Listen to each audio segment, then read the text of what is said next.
is to find out what comics are you reading and really enjoying currently. Let me start with tell a quick little intro story here, which is that one of the voices in comics that made me excited about working in comics, and I only started right, I worked in TV and animation and stuff before I came to comics, but I was a lifelong comics fan. And one of the voices that really, I don't know, for some reason spoke to me and that I held in high regard before I started this was a guy named Steve Orlando. And I read his Midnighter book and I was like, oh, this is the kind of thing that I would wish I could write something like this. I want to do something like this someday. And I never met Steve until just last week for the first time at WonderCon in Anaheim, and he was absolutely delightful. And I felt like an idiot because I'm like a fanboy, and I just probably totally embarrassed myself. But but while we were chatting, he handed me a copy of Virgil, this book. I think it was from 2015. I think that's right. And he's like, you have to read this, which that's so great that creators do that. Like, I never think to say to somebody, here, you've got to read this. I was having lunch today with another creator named Michael Schwartz, created a great book called Armored. And he said that to somebody. He's just like, here, you got to give my book a try. You're going to love it. And I'm like, I feel like I could never go up to somebody and be like, you're going to love what I did. But I am so in when somebody tells me that. Anyway, I read this, I devoured it, in an hour, and now I have to go back and read it again because it's terrific. It's referred to as queer exploitation, which is such an interesting term, and it's very cinematic. It feels like if queer exploitation cinema, was a well known and big thing, that this would definitely be in that world. Who publishes that? This, I think, was it Image did this? Yeah, yeah. This was Image. Steve Orlando, J.D. Faith, Chris Beckett, and Thomas Maurer, and it's beautiful. It was a quick read, a really meaty read, and it's the kind of thing that, so I come from the world of Hollywood, and it's the kind of thing that when I read it, all I could think of was what the 10 or 6 to 10 episode prestige Netflix series, would look like.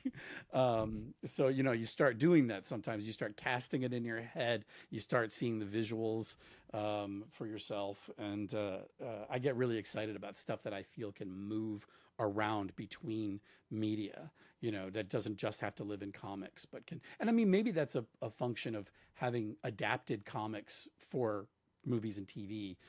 Myself, I love the challenge of that. I love the puzzle of like trying to make a movie out of something that's not supposed to be a movie, and how does that work? And and I've done it, I think, with great success, and with what I feel is maybe personal failure. Like, there's stuff I didn't get to do that I wish I'd gotten to do.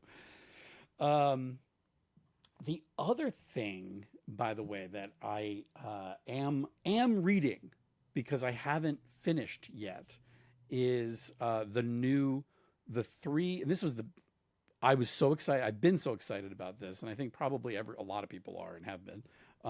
But the new books from Ghost Machine, Redcoat, Rook Exodus, and Geiger. And so, that I know those guys. And so I started as a fan of those guys. Like, I only came to know Jeff Johns when we did Flashpoint Beyond together. And but a lot of the folks there I worked with, like Rob Lee, lettered all of my first comics that I ever did, and now he's doing all the lettering over there. He's one of the greatest in the business. So those, I've been so excited, waiting for months and months and months, and now I don't want to. I'm approaching them very slowly and cautiously.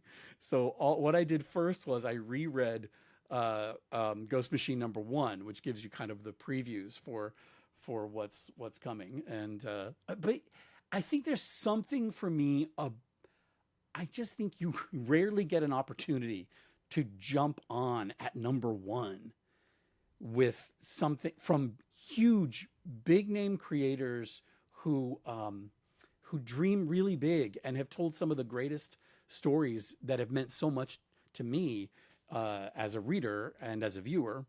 And so I felt like, oh, I get a chance, to like hop in and do this. I went to Jeff was doing a signing in town, and Jeff and I have done signings together, but I wanted to go and have the experience of waiting in line and with everybody else who was excited about the books, and then walk in, go up to the table, get my book signed for these number ones that I've been waiting for months.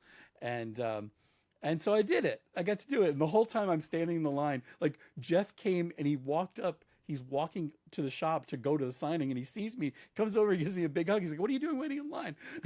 I said, "Don't worry about it." And he goes inside, and I'm getting tech calls and texts from him being like, "Come inside. What are you doing?" And I'm like, "No, you don't understand. This is the thing I never got to have when I was a kid, because I had my comics came from a spinner rack at Douglas Drug, the drugstore Yeah. we went to. And so they didn't have big name creators in there doing signings and stuff. That wasn't a thing I ever got to do.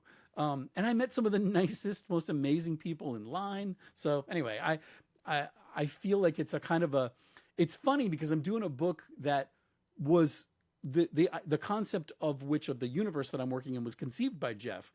It's the Alan Scott, the Green Lantern book, which is part of the new golden age.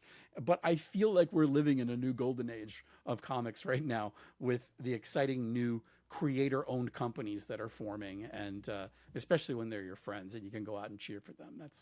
That's kind of everything for me. I have a copy of Rook Exodus here waiting to be read.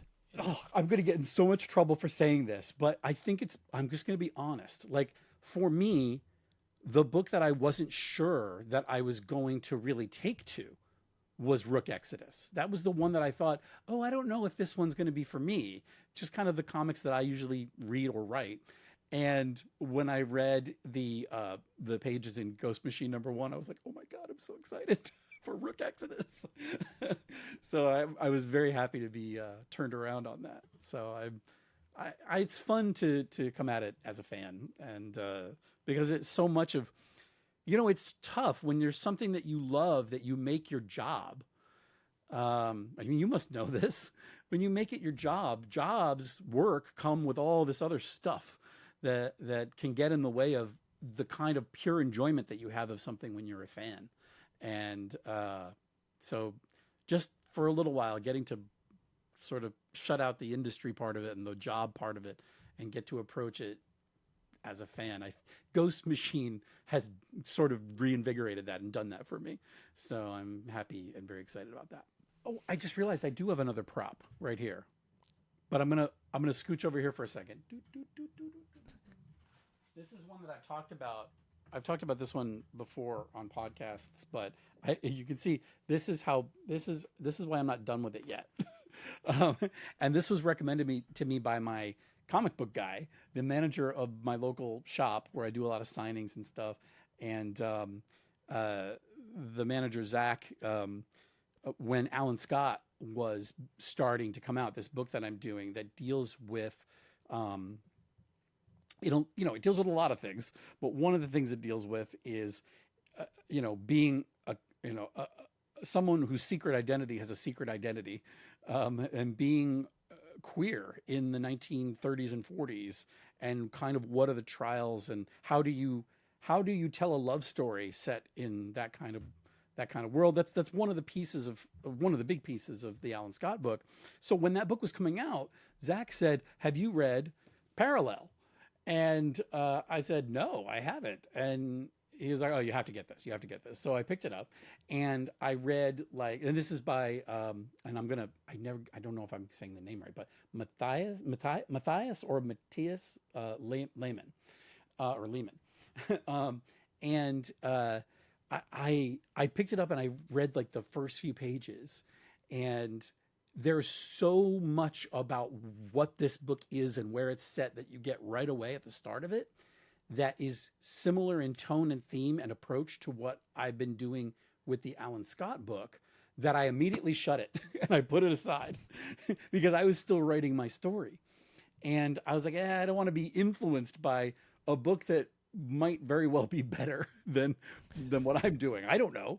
They've certainly got a lot more room than I get. I've got 20 pages an issue for 6 issues, so and there's a lot of story there. I'm trying to burn through, but so far, this is gripping, incredibly beautiful historical romance and you know